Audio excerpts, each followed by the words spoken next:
मान्यवर, आपकी ऑडियो सुनी।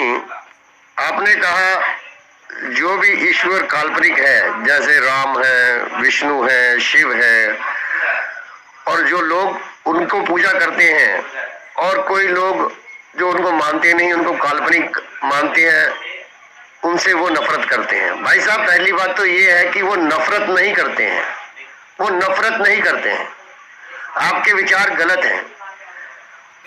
नफरत हम नहीं करते हैं किसी से भी। नास्तिक लोग नफरत नहीं करते हैं किसी से भी, और जो नफरत करता है वह नास्तिक नहीं होता है। कहने का मतलब, लोगों के आंखों से पट्टी खोलना वो काम है नास्तिकों का। देखो, गाली हम देते नहीं किसी को, ईश्वर को, विष्णु को हम गाली नहीं देते, और जो गालियां देते हैं वो नास्तिक नहीं। हम ये कहते हैं कि जैसे एक पत्थर की मूर्ति है, पत्थर की जो मूर्ति है या मंदिर में जो मूर्ति रखी गई है, वो जो मूर्ति है वो खुद अपने लिए तो दिया नहीं जला सकती। जो दान पात्र रखा है, वो दान पात्र रखने के लिए सीसीटीवी कैमरे लगाए जाते हैं, उसको ताला लगाया जाता है। तो ये क्या है, जो ईश्वर वो अपने आप खुद नहीं कुछ कर सकता, रोशनी खुद नहीं कर सकता, अपने जो चंदे की देखभाल खुद नहीं कर सकता, तो वो हमारी देखभाल क्या करेगा। हमारे कहने का मतलब तात्पर्य ये है। तो ऐसे ही अल्लाह, आज ईश्वर और अल्लाह को मानने वाले, ईश्वर अल्लाह गॉड को मानने वाली दुनिया है ना। तो आज ये बताएं कि कहते हैं कि दुनिया जो चलती है वो ईश्वर और गॉड और अल्लाह चलाता है, कोई शक्ति है। तो आज मैं पूछता हूं कि आज इतनी हत्याएं होती हैं, इतने बलात्कार होते हैं, इतना शोषण होता है, तो वो ईश्वर कहाँ चला जाता है? कहाँ चला जाता है? आज मुस्लिम लोगों की हत्या हो रही है तो अल्लाह कहाँ है? आज हिंदू लोगों की हत्या हो रही तो ईश्वर कहाँ है? तो इतने अत्याचार होते हैं तो वो आता क्यों नहीं? वो पुराने जमाने में जो धर्म ग्रंथों में बोला गया कि ये चीज हो गई तो वो वरदान मिल गया उसको, वो वहां उसको बचाने आ गया, तो आज के जमाने में क्यों नहीं आता? कहाँ चले गए? सारे के सारे कहाँ चले गए? तो मैं आपकी इस बात को कंडेम्ड करता हूं कि नफरत करता है। नफरत नहीं करते हैं, सिर्फ एक आंखों से पट्टी हटाई जा रही है। और दूसरी बात है, मैं ये पूछता हूं, अगर बोलते हो कि ये ईश्वर ने दुनिया बनाई, अगर ईश्वर ने दुनिया बनाई तो सारे के सारे फिर सारे के सारे हिंदू होते हैं ना। ब्रह्मा की औलादे होती, उसमें मुसलमान नहीं होते। तो अगर अल्लाह ने बनाई होती तो सारे के सारे मुसलमान होते, और अगर क्रिश्चियन जीसस ने बनाई होती तो सारे के सारे वो क्रिश्चियन होते। ऐसा नहीं है ना। तो धर्मों ने ही इंसान को बांटा। क्या ईश्वर ने अगर हमें जमीन पर भेजा तो उसने बांटा कि ये अछूत है, ये महान है? तो अगर ईश्वर ने ऐसा कह के भेजा तो ऐसे ईश्वर को हम नहीं मानते।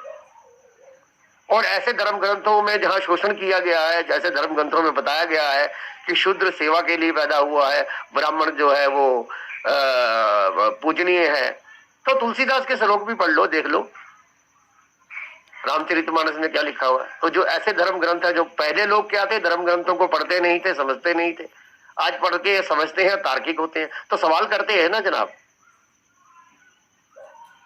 हाँ, मगर ये जरूर कहूंगा आपकी ऑडियो से, लोगों से ये जरूर स्पष्ट करूंगा कि अगर सवाल पूछना है, एक नैतिक तरीका होता है सवाल पूछने का।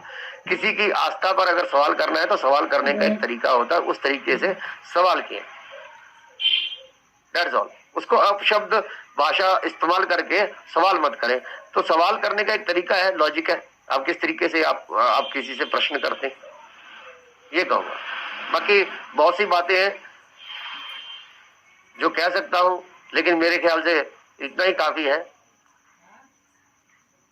दोबारा ये कहूंगा कि नास्तिक लोग किसी मूर्ति से नफरत नहीं करते हैं। हमें क्या मतलब है कोई क्या कर रहा है क्या नहीं कर रहा है, लेकिन क्या होता है कि उसका जो हर्जाना पूरी कौम को, पूरे सिस्टम को भुगतना पड़ता है। समझाना चाहते हैं कि ऐसे है, तार्किक बनो। और जो धर्म ग्रंथों में पहले पन्ने लिखे हैं, जहां गलत लिखा है, उन पन्नों को मानना जरूरी नहीं, जरूरी मानना है उनको, नहीं मानो तो वो चीज भी तो देखो ना।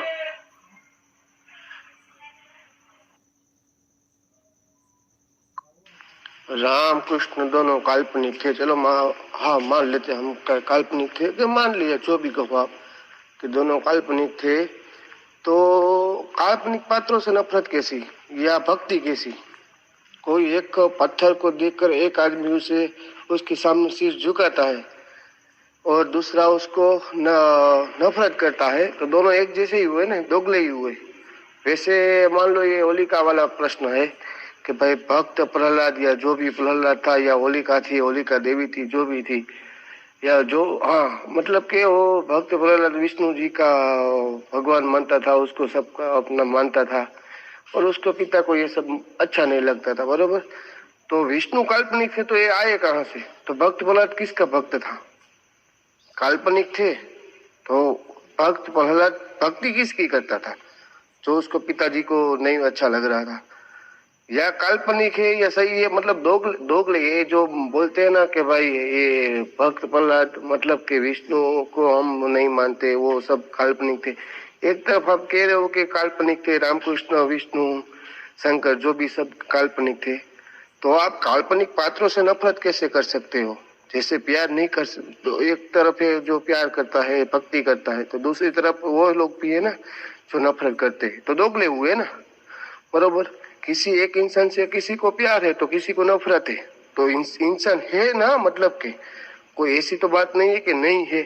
कोई एक इंसान है, उससे आप नफरत कर सकते हो या प्यार कर सकते हो। मैं हूं तो कोई मुझसे नफरत करेगा या प्यार करेगा, बरोबर। मैं हूं ही नहीं तो मुझसे कोई नफरत कैसे कर सकता है, प्यार मेरे को कैसे कर सकता है, बरोबर। मान लो दूसरा एक एग्जांपल देता हूँ, कोई एक मूवी है, बरोबर। उस मूवी में किसी अब्दुल को या किसी अम्बेडकर को या किसी भी व्यक्ति को अच्छा दिखाया बुरा दिखाया, बरोबर। आप उसी व्यक्ति को लेकर आप बैठ जाएंगे कि भाई ये तो आमिर खान ही कर ले लो। आमिर खान किसी में वो भगवान बनता है, किसी में वो भागता है, बरोबर। तो आप उस मूवी को लेकर तो नहीं बैठ सकते कि भाई ये सब ऐसा ऐसा है। मतलब मेरा कहना ऐसा इतना ही है कि कोई एक पत्थर या इंसान को आप जो लोग नफरत कर रहे हैं वो अंधभक्त है, बरोबर, और जो भक्ति करे वो भी अंधभक्ति है। दोस्तों, सभी दोस्तों को क्रांतिकारी जय भीम, जय भारत, जय संविधान। दोस्तों, ये ऑडियो आपके दोस्तों में शेयर करना ना भूलें। करो नफरत ही कहो, जो भी कहो आप।